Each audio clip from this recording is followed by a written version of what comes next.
Hey folks, welcome back to the channel. I'm Jason. And I'm TC. No subscribe sign today, but Dog ate it. but we'd appreciate it if you do it anyway. And like and share and comment. And most importantly, share it with somebody younger than these two guys, because those are the rights we're trying to preserve. So, last week we didn't know for sure if we were going to stick with corruption of media or go move on to capitalism. But after watching the video, for those of you who don't know, we do these in one take, and whatever happens, happens. That's why you don't see any cuts in our videos. So after watching last week, I felt like we didn't wrap it up exactly the way we could have. So we're going to do one more. So, quick recap. We talked about the critical nature of freedom of the press and freedom of speech and how that extends to media. We talked about the fact that media and the tools of media have always evolved, that stories, that the news has always been presented through a lens and through someone's opinion, that's always how they chose to string the words together, even when it was in print. It's always been through someone's opinion.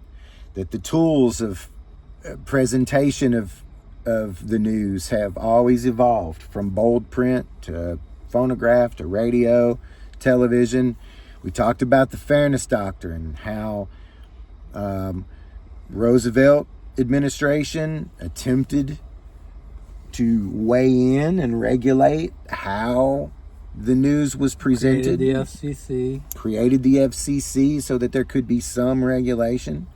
We talked about how that was reversed in the late 80s with the Reagan administration, and how they argued that it was forced speech, which I think is interesting, and we can talk about at a later date. And we talked a little bit about modern technology and how that's going to affect us. It's easier to achieve a wider audience. Yes, for sure. Couple things we didn't talk about. One of which is star power. I've never really liked the idea of our politicians being able to generate star power, but I don't think there's any way around it. Not with the current media availability.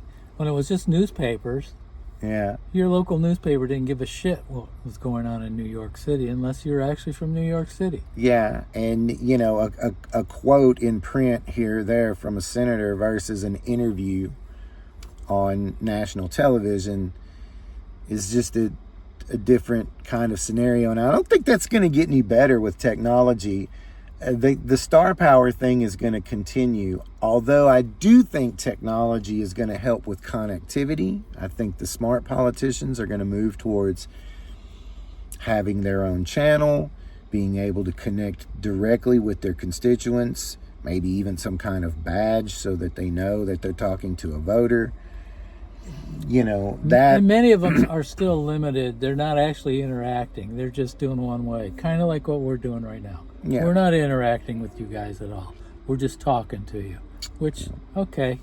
He's trying to give me, my congressman is trying to give me information, but it tends to be, really?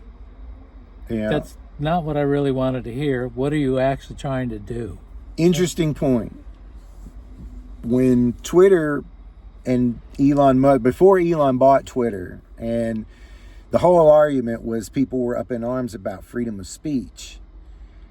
And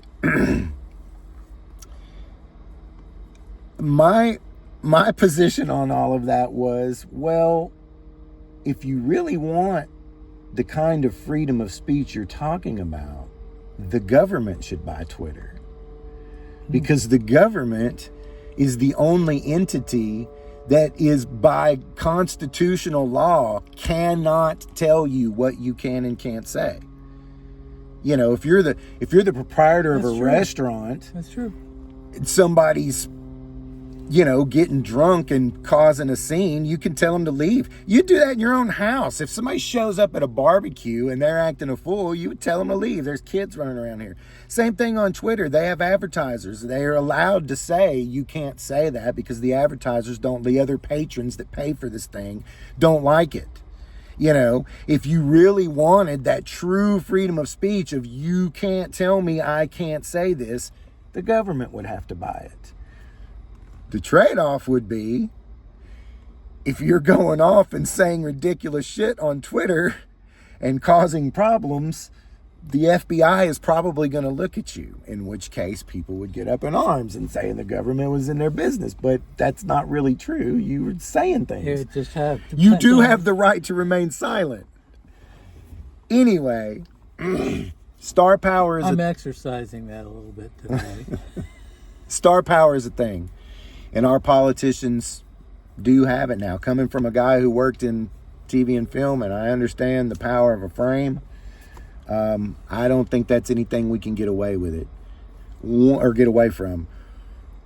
One thing that we could get away from potentially, and one thing that politicians do that really, really bothers me, that I feel like is a usurpation of their power or their purview, is pulling issues up from the local level or even the personal level and making a deal out of it to gain brownie points with people, to try and build voters.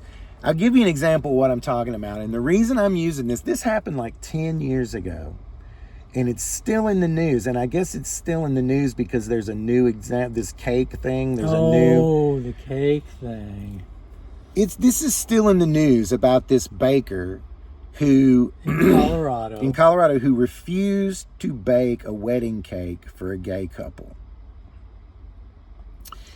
And I got to tell you, folks, I don't understand this. There was a time, usually when I was in grade school, when there'd be some sort of big argument, yelling and screaming, and somebody would say, you don't have to make a federal case out of this. Yeah, right? But that's exactly what's happening. And I got to tell you, folks, and this is self-governance, and we've been talking about it for weeks and weeks now, that our Constitution and our whole experiment here is about self-governance. In my opinion, when that proprietor of that establishment decided that they didn't want to take on that person's business for personal reasons, they should have been the end of it. That should have been the end of it right there. I mean, what if he'd have just said, I'm not doing you because you smell funny? Certainly the proprietor could have handled it differently. Could have said, we're booked, we can't get to you in time, whatever. They didn't have to share their personal religious beliefs with that gay person. But it's not like this happened in the 80s either. This person had a smartphone connected to the internet and social media. I mean, that person could have said, oh, really? And dropped a pin in the establishment and said, let me go ahead and message all my gay friends to let them know not to waste their time to come here for their wedding cakes because, that would just be a waste of time. Just take their business elsewhere. Sorted, managed. Instead, somebody had to call freaking Oprah or The View. It was some sort of Colorado agency that actually pushed all of this stuff to the federal level, to the Supreme Court. And now they're doing it again because that same baker does not want to do a cake for a trans person. I'm just curious. Why are you going there in the first place? Yeah, if somebody's not into that's a creative project. They're pushing him. If somebody's not into a creative project, why would you want him to do it in the first place? Yeah, you're going to get his best effort? Yeah. Or is he going to put walnut shells in your cake? There's people in the world that don't think what you think. And that's just the long and the short of it. They're born here and they have the same rights as you. That could have been sorted at the individual, not even the local level, at the individual level, and managed quite effectively, actually, with modern tools. Instead, it becomes a federal case and it's in the news and you have federal politicians. You know, you just blown a short that I was going to do. Oh, I'm sorry. You should do it anyway. Yeah, okay. So, bringing issues up and making federal cases about things that could be handled at the state or local or individual level is a way that they generate the echo chamber and that whole ecosystem. They're generating clicks for advertising and making money. It's the same thing of William Randolph Hearst in the 1880s with following his reporter Livingston all through the dark of Africa, looking for Stanley and Livingston. That was all a media ploy to sell newspapers. And the same thing is still happening now, whether it's pushing the Spanish American War or any of the other things that, you know, we used to, in the military, we had CNN on all the time, and we were always looking, where's Christiana Amanpour? Because wherever she was, we were bound to go there next. So we'd be looking at my command that I was with would be looking at, can we do anything down there? Can we do anything over there? No, it's out of our jurisdiction. So it always, you know, what was it with the... It always ends up in a narrative. It ends up in a narrative, exactly. And you got to sort out what the narrative is. And bottom line on all those narratives is they're trying to sell you to sit there so they could sell advertising dollars. That's what Sweeps Week is all about. Ask your local reporters what Sweeps Week are, or look it up. Very telling. But Jason was talking about something earlier, is narrative is a story. It's storytelling. And he's telling you this story, where the news is information. Yeah. Data. This happened and this happened and this happened. The Russians attacked with 400 drones and 16 people were killed. Yeah. That's it. Yeah. Or they could say it was on Kyiv, or it was in wherever. So what do we do? And last week we talked about this. We talked about how it falls under the purview of our strength, pillar of our strength, which is our personal willingness to defend our personal sovereignty. You need to be willing to listen to opinions that you don't necessarily agree with for a lot of reasons, so that you know what other people are thinking. But you gotta let them say it. You gotta let them say it. Because if it's abhorrent, people will realize it's abhorrent. And you want to know who those people are. You don't, because they dress up and talk just like you do. And you want them to say those things so that you know who they are. What was Bill Barr saying? You could dress up in your KKK outfit. Oh, Bill Burr. Yeah. Bill Burr. Yeah. Your KKK outfit, and you can drive down the middle of the freeway, and you got all your swastikas and all of that shit on it. And you know what? You can do it. Yeah. And you won't be pulled over unless you're in the HOV lane and it's just you. Yeah. So, the biggest thing about media, and this transitions us into next week, is the corporate purchase of it. There's become such a collusion between our wealthy class and our employees that we send to Washington and the famous people that we trust to deliver the information. And they've all kind of become the establishment, either the Democratic establishment or the Republican establishment. And the truth is, will a multi-party system fix this problem? I don't know. But it's certainly better than the two monopolies that we have. How could it hurt is the question that I have. Is like, if there's always another platform or a third side of the story saying, well, I don't agree with that, but I don't necessarily agree with this either, and the media was talking about it and interviewing those people, how could it hurt? We were talking earlier, and it was about the Epstein victims. And 14-year-old kids are going away for three days. I mean, they're getting put on. The story is that they're being put on a plane and flown somewhere. That's not a there and back trip in a day. And where are the parents? The media is not asking those questions. My sister, first thing she said is, where were the parents? That was the first thing he said. Well, I'm not a parent, so...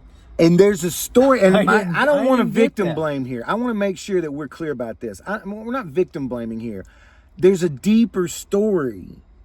There's an additional problem that's not being addressed. It's how these creeps have access to these children in the first place. Anyway, depend on yourself. If it's right, if it feels right in here, it's right. And we gotta listen to what people are saying, even if we don't like it. We gotta know what people are saying. Otherwise, how are we gonna fix it? So do be your own diligent person, and don't let corporations who are selling something, remember that corporate-owned media. Look at what we just saw with CBS and the transactions that, are being done because there's mergers and things that they don't want flubbed up. Well, even if you go to quote the independent media, the stuff you watch on YouTube, they're all selling something.